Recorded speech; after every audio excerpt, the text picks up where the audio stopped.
हरे कृष्णा। शिल Prabhupada book reading में आप सभी का स्वागत है। मैं हूं अंकुर और आप देख रहे हैं श्रवणम कीर्तनम।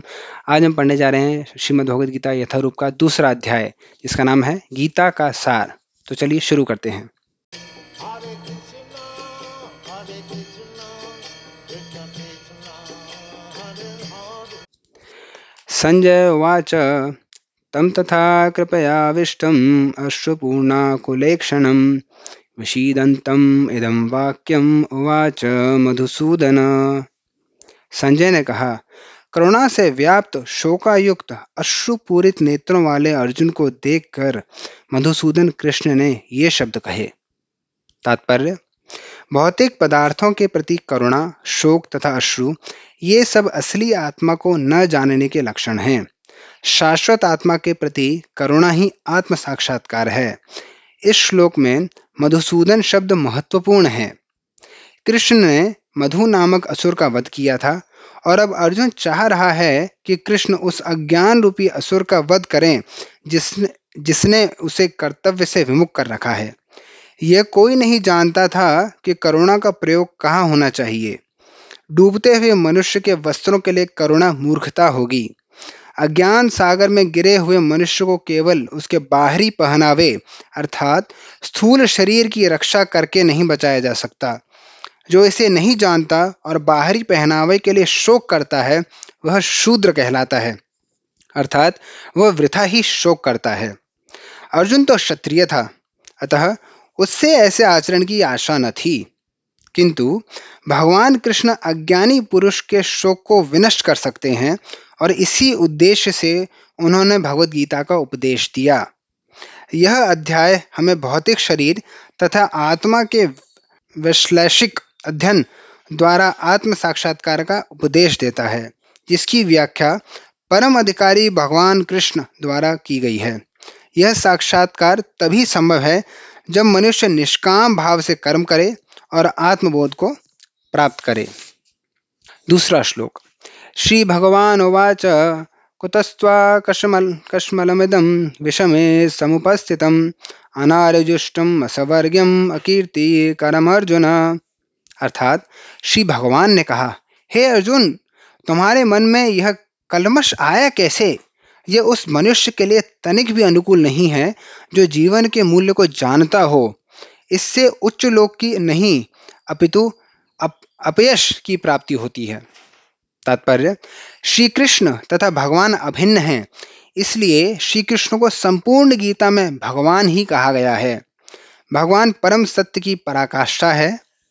परम सत्य का बोध ज्ञान की तीन अवस्थाओं में होता है: ब्रह्म या निर्विशेष सर्वव्यापी चेतना, परमात्मा या भगवान का अंतर्यामी रूप जो समस्त जीवों के हृदय में है, तथा भगवान या श्री भगवान कृष्ण। श्रीमद् भागवतम में परम सत्य की यह धारणा इस प्रकार बताई गई है: वदन्ति तत्त्वविदस्तत्त्वं यज्ञानम् अद्वयम् ब्रह्मेति परमात्मेति भगवान इति शब्दते। अर्थात परम सत्य का ज्ञाता परम सत्य का अनुभव ज्ञान की तीन अवस्थाओं में करता है और ये सब अवस्थाएं एक रूप हैं। ये ब्रह्म, परमात्मा तथा भगवान के रूप में व्यक्त की जाती हैं। इन तीन दिव्य पक्षों को सूर्य के दृष्टांत द्वारा समझाया जा सकता है, क्योंकि उसके भी तीन भिन्न भिन्न पक्ष होते हैं, यथा धूप यानी प्रकाश, सूर्य की सतह तथा सूर्यलोक स्वयं। जो सूर्य के प्रकाश का अध्ययन करता है वह नौसिखिया है। जो सूर्य की सतह को समझता है वह कुछ आगे बढ़ा हुआ होता है, और जो सूर्यलोक में प्रवेश कर सकता है वह उच्चतम ज्ञानी है। जो नौसिखिया सूर्य प्रकाश, उसकी विश्वव्याप्ति तथा उसकी निर्विशेष प्रकृति के अखंड तेज के ज्ञान से ही तुष्ट हो जाता है, वह उस व्यक्ति के समान है जो परम सत्य के ब्रह्म रूप को ही समझ सकता है। जो व्यक्ति कुछ अधिक जानकार है, वह सूर्य गोले के विषय में जान सकता है, जिसकी तुलना परम सत्य के परमात्मा स्वरूप से की जाती है। जो व्यक्ति सूर्यलोक के अंतर में प्रवेश कर सकता है, उसकी तुलना उससे की जाती है जो परम सत्य के साक्षात रूप की अनुभूति प्राप्त करता है। अतः जिन भक्तों ने परम सत्य के भगवान स्वरूप का साक्षात्कार किया है, वे सर्वोच्च आध्यात्मवादी हैं। यद्यपि परम सत्य के अध्ययन में रत सारे विद्यार्थी एक ही विषय के अध्ययन में लगे हुए हैं। सूर्य का प्रकाश, सूर्य का गोला तथा सूर्यलोक की भीतरी बातें, इन तीनों को एक दूसरे से विलग नहीं किया जा सकता। फिर भी तीनों अवस्थाओं के अध्येता एक ही श्रेणी में नहीं होते। संस्कृत शब्द भगवान की व्याख्या व्यासदेव के पिता पराशर मुनि ने की है। समस्त धन, शक्ति, यश, सौंदर्य, ज्ञान तथा त्याग से युक्त परम पुरुष भगवान कहलाता है। ऐसे अनेक व्यक्ति हैं जो अत्यंत धनी हैं, अत्यंत शक्तिमान हैं, अत्यंत सुंदर हैं और अत्यंत विख्यात, विद्वान तथा विरक्त भी हैं। किंतु कोई साधिकार यह नहीं कह सकता कि उसके पास सारा धन, शक्ति आदि है। एकमात्र कृष्ण ही ऐसा दावा कर सकते हैं, क्योंकि वे भगवान हैं। ब्रह्मा, शिव या नारायण सहित कोई भी जीव कृष्ण के समान पूर्ण ऐश्वर्यवान नहीं है। अतः ब्रह्म संहिता में स्वयं ब्रह्मा जी का निर्णय है कि श्री कृष्ण स्वयं भगवान हैं। न तो कोई उनके तुल्य है, न उनसे बढ़कर है। वे आदि स्वामी या भगवान हैं, गोविंद रूप में जाने जाते हैं और समस्त कारणों के परम कारण हैं। ईश्वर परम कृष्ण सच्चिदानंद विग्रह अनादिरादिर गोविंद सर्व कारण कारणम। अर्थात ऐसे अनेक पुरुष हैं जो भगवान के गुणों से युक्त हैं, किंतु कृष्ण परम हैं, क्योंकि उनसे बढ़कर कोई नहीं है। वे परम पुरुष हैं और उनका शरीर सच्चिदानंदमय है। वे आदि भगवान गोविंद हैं और समस्त कारणों के कारण हैं। ऐसा ब्रह्म संहिता में कहा गया है। भगवान में भी भगवान के नाना अवतारों की सूची है। भागवत में भी भगवान के नाना अवतारों की सूची है, किंतु कृष्ण को आदि भगवान बताया गया है, जिनसे अनेकानेक अवतार तथा ईश्वर विस्तार करते हैं। एते चांश कलः पुंस कृष्णस्तु भगवान स्वयं इंद्रियारि व्याकुलम लोकम मृडयन्ति युगे युगे। अर्थात यहाँ पर वर्णित सारे अवतारों की सूचियाँ या तो भगवान की अंश कलाओं अथवा पूर्ण कलाओं की हैं, किंतु कृष्ण तो स्वयं भगवान है, ऐसा भागवत में कहा गया है। अतः कृष्ण आदि भगवान परम सत्य परमात्मा तथा निर्विशेष ब्रह्म दोनों के उद्गम हैं। भगवान की उपस्थिति में अर्जुन द्वारा स्वजनों के लिए शोक करना सर्वथा अशोभनीय है। अतः कृष्ण ने कुतः शब्द से अपना आश्चर्य व्यक्त किया है। आर्य जैसे सभ्य जाति के किसी व्यक्ति से ऐसी मलिनता की उम्मीद नहीं की जाती। आर्य शब्द उन व्यक्तियों पर लागू होता है जो जीवन के मूल्य को जानते हैं और जिनकी सभ्यता आत्म साक्षात्कार पर निर्भर करती है। देहात्म बुद्धि से प्रेरित मनुष्यों को यह ज्ञान नहीं रहता कि जीवन का उद्देश्य परम सत्य विष्णु या भगवान का साक्षात्कार है। वे तो भौतिक जगत के ब्रह्म बाह्य स्वरूप से मोहित हो जाते हैं। अतः वे ये नहीं समझ पाते कि मुक्ति क्या है।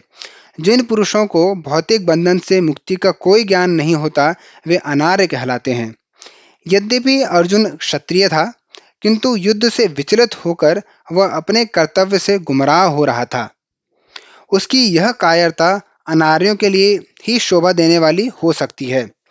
कर्तव्य पथ से इस प्रकार का विचलन न तो आध्यात्मिक जीवन में प्रगति करने में सहायक बनता है, न ही इससे इस संसार में ख्याति प्राप्ति की जा सकती है।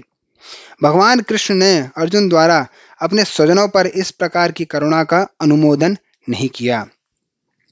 तीसरा श्लोक। क्लैब्यमास्मगम पार्थ न तत्त्वयि उपपद्यते शुद्रम हृदय दौर्बल्यम त्यक्तोत्तिष्ठ परंतप। अर्थात हे पृथापुत्र, इस हीन नपुंसकता को प्राप्त मत हो, यह तुम्हें शोभा नहीं देती। हे शत्रुओं के दमन करता, हृदय की शुद्ध दुर्बलता को त्याग कर युद्ध के लिए खड़े हो जाओ। तात्पर्य, अर्जुन को पृथापुत्र के रूप में संबोधित किया गया है।